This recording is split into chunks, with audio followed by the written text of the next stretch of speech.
Hello and welcome back. This is Lake Tahoe Television News. What is typically the biggest ski race of the year on the North Shore has been canceled this year due to lack of snow. The Great Ski Race was planned this year for March 1st on a course running from Tahoe City to Truckee. Now this is footage from last year's race when there was plenty of snow. The annual event usually attracts about 1,000 cross-country skiers. The Great Ski Race is the main fundraising event for the Tahoe Nordic Search and Rescue Team. This will be the third time in 3 years that the event has had to be canceled. Gunfire erupted last Wednesday, the 19th, in South Lake Tahoe on Fawn Way. Police were dispatched to the area after witnesses reported seeing a man shooting a handgun at a pickup truck as it drove on the street.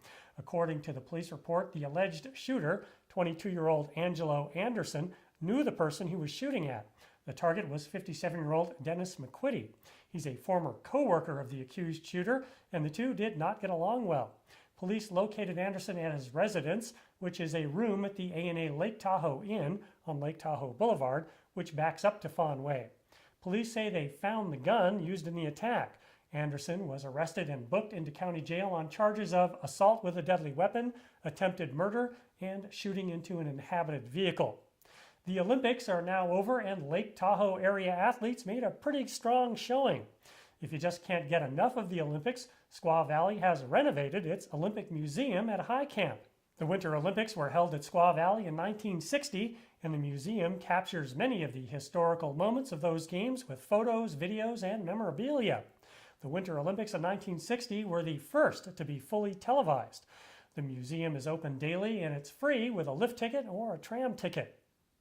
Now, if you've noticed some smoke hanging around the Tahoe Basin, that might be because of continuing controlled burns conducted by the Forest Service. This week, crews will be tending to fires around Spooner Summit on the East Shore, off of Bunker Drive near Tahoe City, off of Highway 89 in Tahoma, and in the Luther Pass campground near South Lake Tahoe. The California Department of Fish and Wildlife has closed many streams to fishing throughout the state because of low water levels. We first brought you this story a couple of weeks ago, but now the closures are official. Here's a map of the areas affected, and as you can see, the Sierra in general are not affected, so fishing is still open in the Tahoe Truckee region, subject of course to normal fishing restrictions. Fishing rules are already pretty complicated, but the regulations are posted online at this website. Barton Memorial Hospital in South Lake Tahoe has finally decided to go completely smoke-free on all of their properties. Now, you might think that, of course, a hospital would be smoke-free, but as Monica Shuto of the Public Relations Department pointed out, they get a lot of patients that smoke. In years past, the hospital offered several smoking areas for patients and visitors. That was reduced to just one smoking area a couple of years ago. But as of this April 1st, there will be no smoking area anywhere on the hospital grounds or at any other Barton Memorial property, including laboratories and other venues.